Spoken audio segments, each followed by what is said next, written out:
Listen close, because this one is stacked. 10 days. That is how long the GWOAT has left before the bell rings, before the walkout music hits, before every camera in the building turns toward the canvas. And instead of a quiet training camp, instead of clean sparring and clean meals and clean sleep, the four-time undisputed champion just walked straight into the messiest pre-fight storm of her entire career. And she did not start it. That part is important. Claressa Shields did not open this door. Somebody else did. A radio host with a microphone, a producer, and a taste for viral moments cracked it wide open, and now the whole internet is shoving through it like it is Black Friday at midnight. This story is not what the headlines are telling you. It is bigger than one question. It is bigger than one interview. And by the time you get to the end of this breakdown, you're going to understand exactly why the champion refuses to let this one slide, why she is naming names, and why she says she is not accepting an apology even if one shows up gift-wrapped on her doorstep. Buckle in. This is a receipt drop, not a rumor mill. Rewind with me for a second. Claressa Shields is not a small name. She is not a rising prospect. She is not a woman fighting for a shot. She is the shot. Two-time Olympic gold medalist. Four-time undisputed world champion in 3 separate weight classes. She has done what nobody else in the entire history of women's boxing has ever done, and she has done it in a sport that spent decades pretending women's boxing did not exist. When the GWOAT walks into a room, she is the room. So when a radio host in the middle of a promotional interview asked her the kind of question that would knock the wind out of most people, the world stopped and looked, because this fighter does not flinch, and everybody watching knew it. That radio host is Mz Shyneka. And that question is now the question that will not stop echoing. Here is what actually happened, without the spin cycle, without the edits, without the 10 different YouTube channels trying to slice it up for their own agenda. Claressa Shields sat down for a promotional interview at the 94.5 Street studio. It was supposed to be a routine sit-down, talk about the fight, talk about the training camp, talk about the new music, promote the ticket sales, take a picture, hug it out, walk to the next interview. That is the script. That is the routine. That is the day of media grind that every athlete on earth has run 1,000 times. But Mz Shyneka, halfway through the conversation, aimed a question straight at the champion's personal life and phrased it in a way that a lot of people, including the fighter herself, believe was designed for one thing and one thing only. A viral clip, a screenshot, a soundbite, the kind of moment that lives on Instagram for a week and adds followers by the truckload. And here is where the whole thing detonates. She did not blow up in the room. She did not slam the table. She did not walk out. Watch this closely, because it matters. The GWOAT answered the question. Respectfully. Fully. Directly. She looked Mz Shyneka in the face, gave the answer, and moved on. The interview kept rolling. Pictures got taken afterwards. Everybody smiled. Everybody hugged. Everybody said the professional goodbye that adults say when the mics go off. And then Claressa Shields walked out of that building and moved on to the next stop on her media tour. That should have been the end of it. It was not the end of it. Not even close. Because according to the champion, what happened after that interview is the entire reason we are having this conversation at all. She says Mz Shyneka left the 94.5 Street studio, walked her microphone over to a completely different platform, a YouTube channel, and started saying things about her that were not in the original interview. Things that were not respectful. Things that were not girl-to-girl. Things that the fighter insists, on her name, on her life, on her championship belts, simply are not true. That is the pivot. That is the moment this went from radio drama to full-blown feud. Now watch how surgical she gets with the receipts. Because Claressa Shields does not just say Mz Shyneka lied. She counts the lies. She numbers them. She lays them out on the table like a prosecutor laying out exhibits at a trial. Lie number 1. That Papoose is her manager. Lie number 2. That Papoose is siphoning money out of her boxing paychecks. Lie number 3. That she is nothing but a backup plan, a plan B, as Mz Shyneka allegedly put it on that second platform. 3 lies. 3 specific, name-attached, receipt-ready lies. And this fighter is not the type to walk past that. You have to understand who this woman is at her core to understand why this hit her the way it did. This is a woman who came out of Flint, Michigan, one of the hardest cities in America to come up in, and clawed her way into 2 Olympic golds before most of her peers had a driver's license. This is a woman who has been undervalued, underpaid, underpromoted, and underestimated her entire career, and still ended up with a resume that fighters twice her age would trade their souls for. And now a radio host who, by her own admission, had never even heard of Claressa Shields until Papoose entered the picture, is going to build a whole tour of interviews around telling the internet that the GWOAT is a plan B? Save it. Save that story for somebody who has not read the resume. She hit her live. Not the polished, produced, PR-cleared live. The raw one. The one where the world champion sits down in her training gear, her face still warm from a 10-round session, and says exactly what she thinks about exactly who she thinks needs to hear it. And what she said cut through every fake headline that had been floating around for 48 hours. She said Mz Shyneka is not a girl's girl. She said Mz Shyneka is not a victim. She said Mz Shyneka knew exactly what she was doing when she went on that second platform and repeated things she could not back up. And then the champion did the thing that a lot of women have been afraid to do on camera for the last decade. She stopped pretending she had to be polite about it. You know what she said? She said, if you're going to sit on a hate channel and call me dumb, and call me Plan B, and call me a woman only worth the money her boyfriend can pull, then do not act shocked when I fire back with the same energy you fired first. That is not a fight the GWOAT picked. That is a fight she finished. And the internet is still figuring out how to process it. Here is where the plot thickens like an old-school pot of gravy. Because Mz Shyneka, according to the champion, did not just answer the criticism head-on. She flipped the script. She went into what the fighter is calling victim mode. She started framing the entire fallout as if the only thing she had ever done was ask one interview question. She started implying the champion overreacted. She started leaning into a girl-to-girl narrative that the boxer flat-out rejects. And then, when the pressure kept building, Mz Shyneka reportedly reached for her lawyers and started talking about cease-and-desist letters. Cease and desist. Over a clapback. That is the kind of legal muscle you flex when you know the paper trail is not on your side. Cue Claressa Shields' own words on this. Because she said it better than any narrator ever could. She said, and this is a direct quote from her own broadcast, "You get to just lie on me and my man. You get to just lie on us. And then people want to get mad when I get to calling my lawyers and sending them a cease and desist.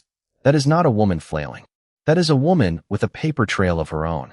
That is a woman who has watched her personal life get carved up on radio, on YouTube, on Instagram Live, and on gossip blogs for months, and finally decided that the next person who lies is going to get named, dated, and screenshotted. Now let's talk about Papoose. Because you cannot tell this story without him. Papoose is the reason the entire question got asked in the first place. Mz Shyneka's original line of questioning centered on the fact that Papoose was still legally married to Remy Ma when he and the GWOAT went public. The internet has been drooling over that timeline for months. Every gossip channel with a camera and a ring light has run some version of it. Papoose as the opportunist, the boxer as the woman who moved too fast, Remy Ma as the wronged wife holding the receipts. Every possible angle has been tried. But here is the version the champion is telling you, in her own voice. And it is a version most of the internet does not want to hear because it is too clean, too simple, and it does not sell drama. Papoose filed for divorce.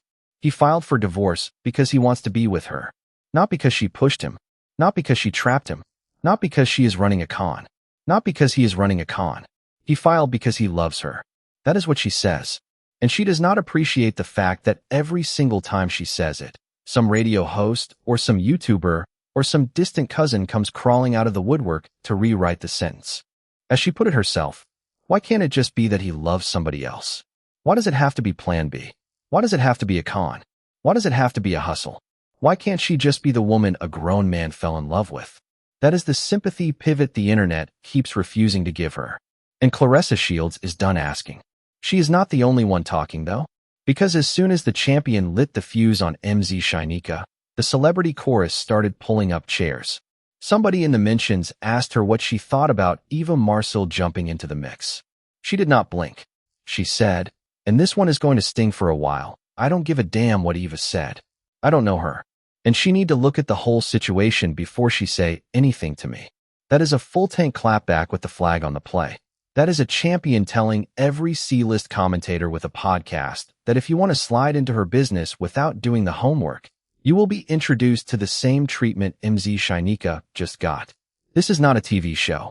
This is a woman 10 days from a title defense who is fully prepared to run a media war and a training camp at the exact same time. Do not test her. She has enough gas in the tank for both. And here is the part the algorithm is going to love, because it is the part nobody else is putting front and center.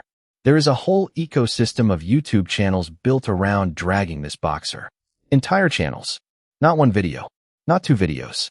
Entire brands. Entire feeds. Entire content strategies dedicated to picking apart everything from her outfits to her boyfriend to her mother to her weight to her voice.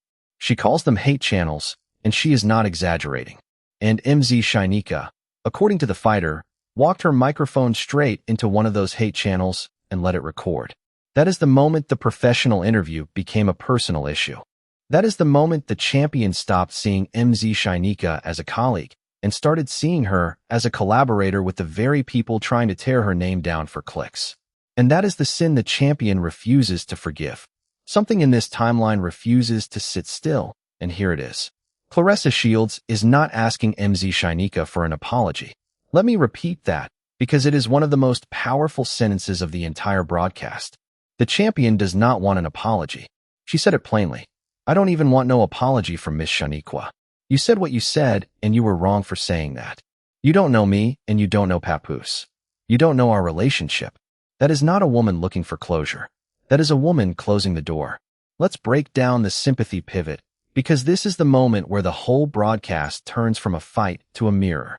The champion, in the middle of the clapbacks, in the middle of the receipts, in the middle of the fire, stopped and asked the internet a question that hit different.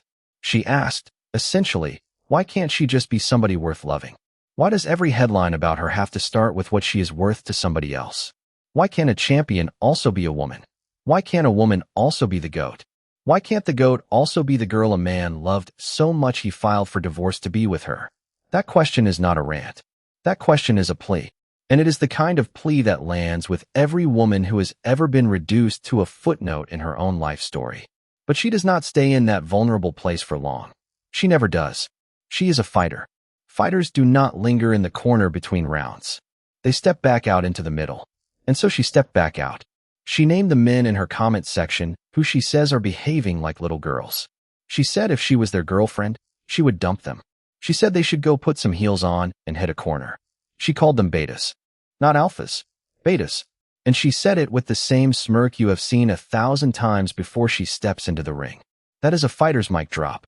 That is a woman who understands exactly how to reroute anger into humor, and humor into engagement, and engagement into legend. Claressa Shields does not just win boxing matches. She wins comment sections too. And speaking of comment sections, this is where we have to talk about the way the algorithm is going to eat this whole story alive. Because everything about this feud has been engineered, accidentally or otherwise, to be a viral wildfire. You have a world champion. You have a boxing match 10 days out. You have a viral radio host. You have a hip-hop legend named Papoose sitting in the middle of it. You have Remy Ma sitting on the other side of it. You have 50 Cent lurking in the background of every gossip cycle for the last 12 months. You have Eva Marcille jumping in. You have Charlamagne name-dropping good radio on his own platform. You have YouTube hate channels. You have Instagram lives. You have TikTok reactions. You have subreddits. You have distant cousins allegedly making up Cash App receipts. You have every possible ingredient for the perfect storm of algorithmic favor. And the eye of that storm is the GWOAT. And she is standing in the eye of it holding a microphone, 10 days from a fight, refusing to let anybody rewrite her. That is the thing you have to understand about the woman. This is not a distraction. This is a system. She is running a full-scale personal brand defense in real time. She is training. She is promoting. She is posting. She is living. She is answering questions. She is naming names. She is running a public war and a private camp simultaneously, and the fact that she has not dropped a beat in either category tells you everything you need to know about the kind of athlete you are looking at. Most fighters, 10 days out from a bout, are locked in a bubble. They are hiding from the noise. They are ignoring the media. They are protecting their peace. Claressa Shields is not most fighters. She is protecting her peace by taking out the noise one broadcast at a time. That is not a distraction from the camp. That is the camp. That is a champion refusing to enter the ring with lies stacked on her shoulders. Now let's talk numbers. Because the same crowd that likes to whisper that the GWOAT does not sell tickets is about to eat every one of their words yet again. She said it herself on the broadcast. They said for my last fight, nobody's buying tickets. And all of a sudden, fight night, 18,000 in the building. Every time. That is the phrase to circle. Every single time the whisper campaign starts about her box office pull, the receipts show up on fight night. 18,000 fans in the building last time out. Sold out arenas. Merch flying off the tables. Streaming numbers that reset expectations for women's boxing. This is not a fighter you bet against based on radio noise. This is a fighter you bet on because the arena keeps filling up. And that is exactly why the noise is so loud right now. Because when the arena fills up, the check gets bigger. And when the check gets bigger, the vultures get louder. And when the vultures get louder, the receipts get more creative. That is the pattern that follows every black woman champion in every combat sport, and this one is not exempt from it. She is just louder about it than most. Roll the tape back to the sympathy pivot for a second, because there is a line inside it that a lot of people missed. She said, I really empower and inspire women for real. So I know what I can know another woman who's just like me, who's like my kind. Read that line twice. Because what she is saying, without saying it, is that Mz Shyneka is not her kind. Not because Mz Shyneka is a radio host. Not because Mz Shyneka asked a hard question. But because Mz Shyneka, after the interview, chose the path of a saboteur instead of the path of a sister. And Claressa Shields has zero patience left for the boardroom-approved sisterhood cosplay that dominates so much of the modern gossip industry. She calls it out by name. She strips the mask off. And she reminds every real woman in her audience that empowerment is not a hashtag. It is a receipt. Let's talk about the men in the comments too, because the champion did not spare them. She looked into the camera and said, in essence, that the male voices piling into her mentions to defend the radio host are not doing what they think they are doing. They are not being alphas. They are not being protectors. They are being what she called sassy dudes. That line is going to loop on Instagram Reels for the next 3 months. Not because it is mean, because it is honest. She is not the first woman to notice that the loudest defenders of another woman's takedown are often the men who cannot handle her success. She is just the first world champion to say it into a camera during fight week. Which brings us to the meta question that every viewer needs to sit with for a minute. Why now? Why this feud at this exact moment, with this exact opponent on the horizon? Because the timing is not an accident. 10 days before a fight is not a random window. It is the window when ticket sales spike. It is the window when odds get sharpened. It is the window when every media outlet dedicates its front page to the walk-up narrative. It is the window when a viral moment can rewrite a fighter's public image in 72 hours.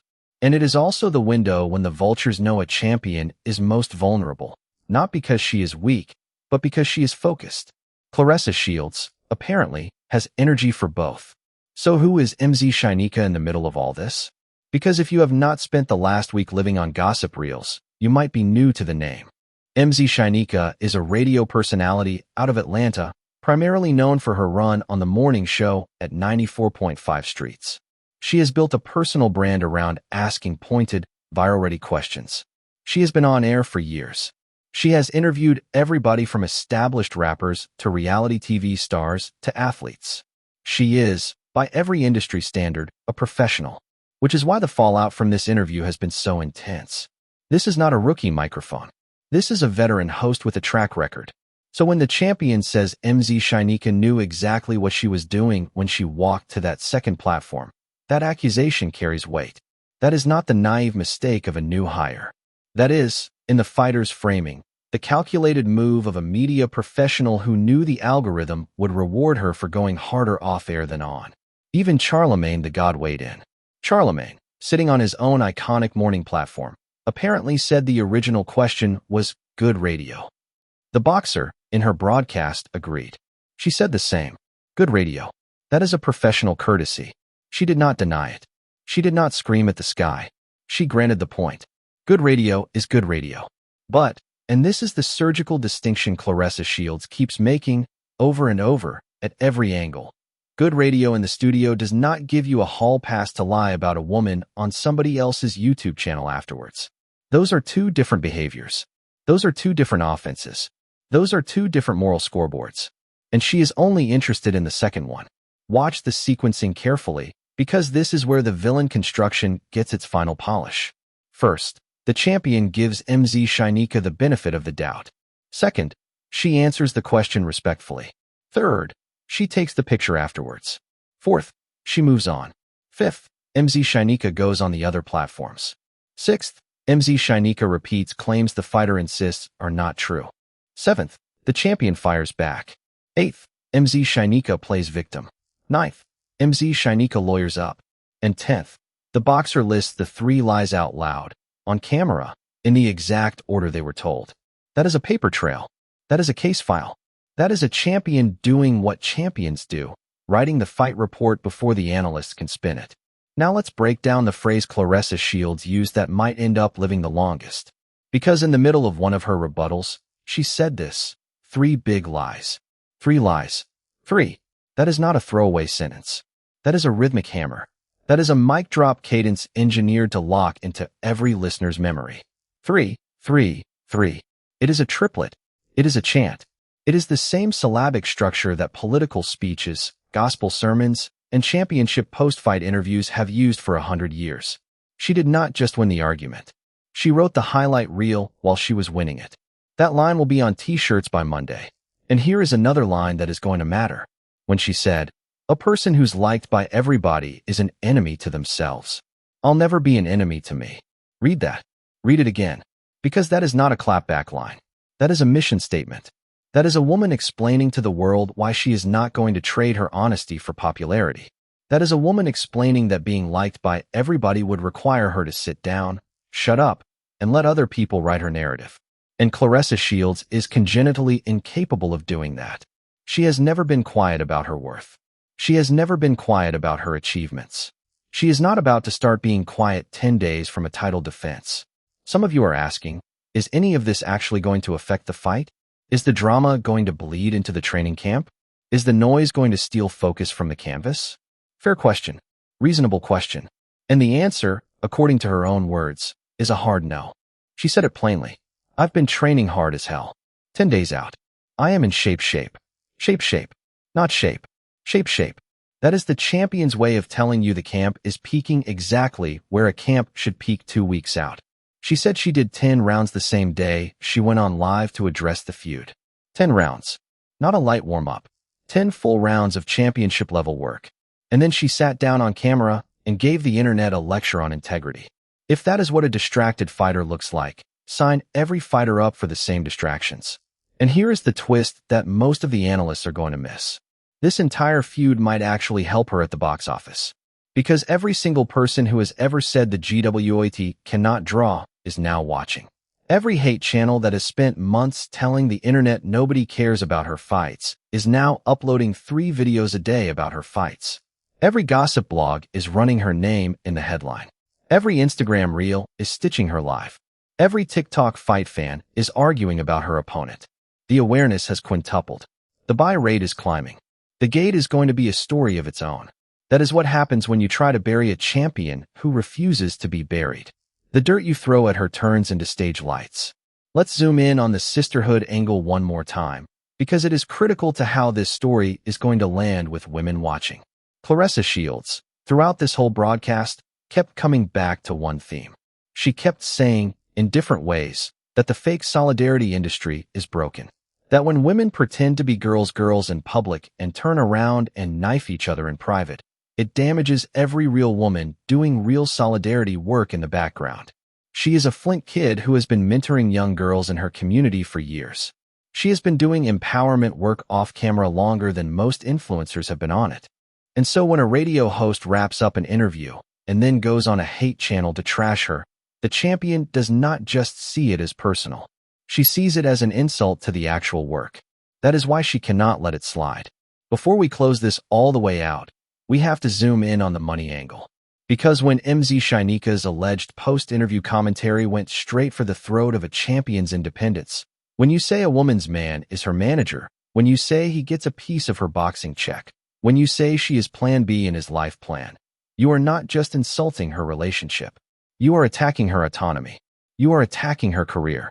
Claressa Shields heard every syllable of that framing, and she rejected it in real time. She said Papoose is not her manager. Full stop. She said the money in her boxing check is hers. Full stop. She said the decisions about her career come from her. Full stop. That is not defensiveness. That is a champion protecting the one thing champions have to protect above everything else, the credit for their own work. Which is why the Plan B line, of all the alleged shots, cut deepest.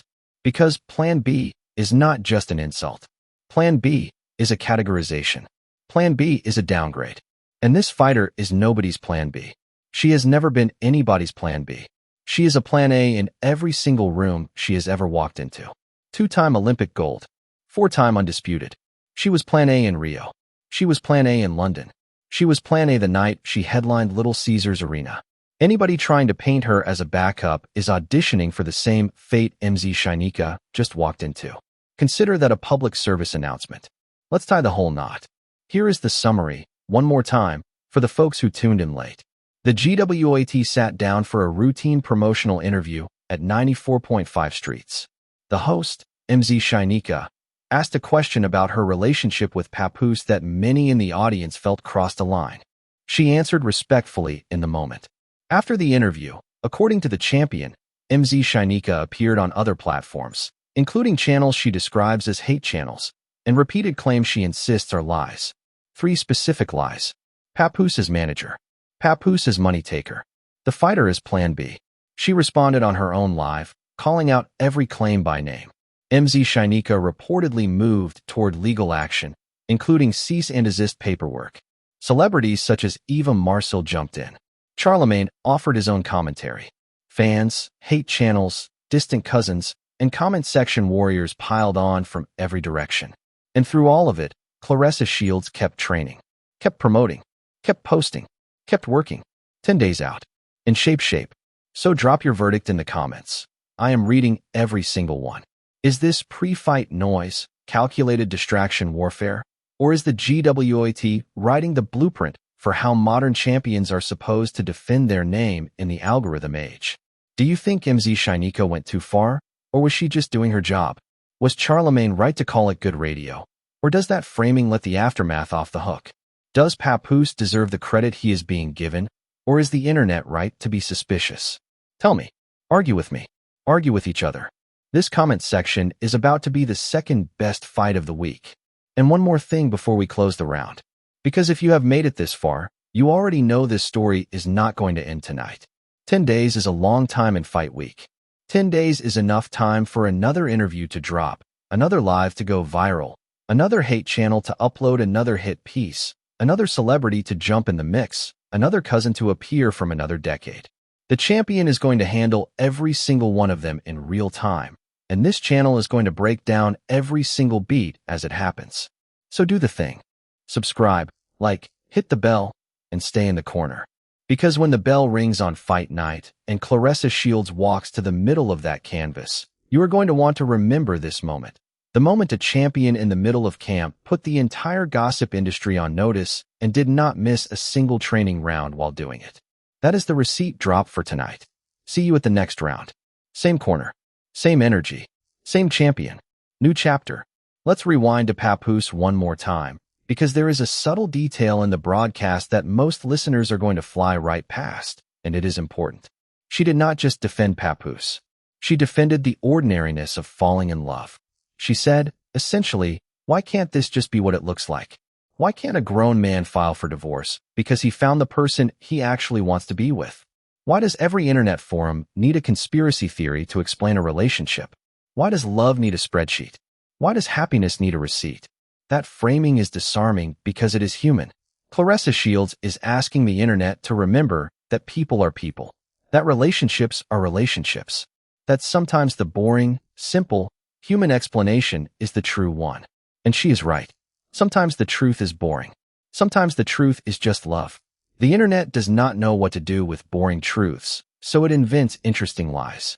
And interesting lies are exactly what the champion is spending her fight week energy dismantling. Zoom out. Because the meta story here is enormous. And if you are watching this piece to the end, you deserve to hear the whole meta. The meta is this. The GWOAT is one of the most impactful athletes of her generation, in any sport, of any gender, from any country. She has changed the economics of women's boxing. She has changed the visibility of women's boxing. She has changed the pay scales, the promotional structures, the network deals, the streaming rights, the arena bookings, the merch pipelines, the pay-per-view valuations. Every fighter in every women's boxing division owes some slice of their current income to what this Flint-born fighter dragged into existence by force of will. And in the middle of that legacy, in the middle of that generational accomplishment, she has to also fight radio hosts, YouTube hate channels, gossip podcasters, C-list actresses, hip-hop rivals, distant cousins, and self-appointed comment section commissioners. She has to fight all of that, and still make weight, and still hit the mitts, and still peak on the exact right day at the exact right hour. And she is doing it. That is not luck. That is not accident. That is a woman built by Flint and shaped by 10,000 hours in the gym. So when Mz Shyneka walked into this story with a microphone and, according to the fighter, walked out with a lie, she did not just pick a fight with a boxer. She picked a fight with a legacy. And legacies do not lose these fights. Legacies write the next chapter of the fight while it is still happening. There is one more piece to unpack, and it is the piece that turns this whole story into a case study every media student is going to learn from 10 years from now. It is the way the champion runs her own broadcast. Because think about the architecture of what she did on that live. She did not react in the moment. She reflected. She dated the moves. She named the platforms. She quoted the alleged phrases. She listed the offenses. She rejected the apology in advance. She addressed the celebrity chorus. She answered the men in the comments. She defended her man. She defended her money. She defended her career. She quoted her training log. She teased her ticket numbers. She left one loop open for future content. And she did all of it in one continuous session, with no producer, no PR team scripting the bullet points, no crisis management firm holding her hand. That is not a rant. That is a masterclass. That is a champion using her own media platform the way a champion uses her jab, to control distance, to control tempo, to control the narrative. Which, if we are being honest, is exactly what the gossip industry did not see coming. They are used to reactive athletes. They are used to fighters who go quiet on fight week. They are used to publicists shutting down interviews. They are used to a game where the last word belongs to the loudest microphone. Claressa Shields just flipped the entire game board. Because her microphone is louder than any of theirs. And she has been building that microphone, one subscriber at a time, one live at a time, one interview at a time, for years. Now, when a story hits, she does not need the industry to carry it for her. She is the industry. And now the bigger question, the one the algorithm is going to reward you for answering in the comments, is this. What does it mean when the biggest name in women's boxing has to fight this hard for the right to be seen as a full human being with a full life? What does it mean when a champion has to defend her boyfriend, her paycheck, her focus, her body, her voice, her tone, her language, her platform, her comment section, and her legacy, all in the same news cycle? What does it mean when the same industry that would not talk about her fights 10 years ago will now talk about anything except her fights? What does it mean when the sport she built has become just the setting for the drama the internet actually wants? What does that say about us, about the audience, about the way we consume champions in the current media era? Sit with that. Argue with that. Answer that. Because the GWOAT is going to keep working either way. She is going to keep training either way. She is going to walk to the ring on fight night either way. And the story we tell about her, before, during, and after that walk, is the story we, the audience, are choosing to write. So write it carefully. Write it honestly. Write it with the respect a four-time undisputed world champion has earned every single day she has been in this game. Because when the bell rings and the camera holds on her face in that final second before the first punch, every single one of us is going to know exactly what she was fighting through to get there. Every single one of us. And that, more than any radio interview, more than any YouTube hate channel, more than any cease-and-desist letter, more than any Plan B accusation, is the real story of Fight Week.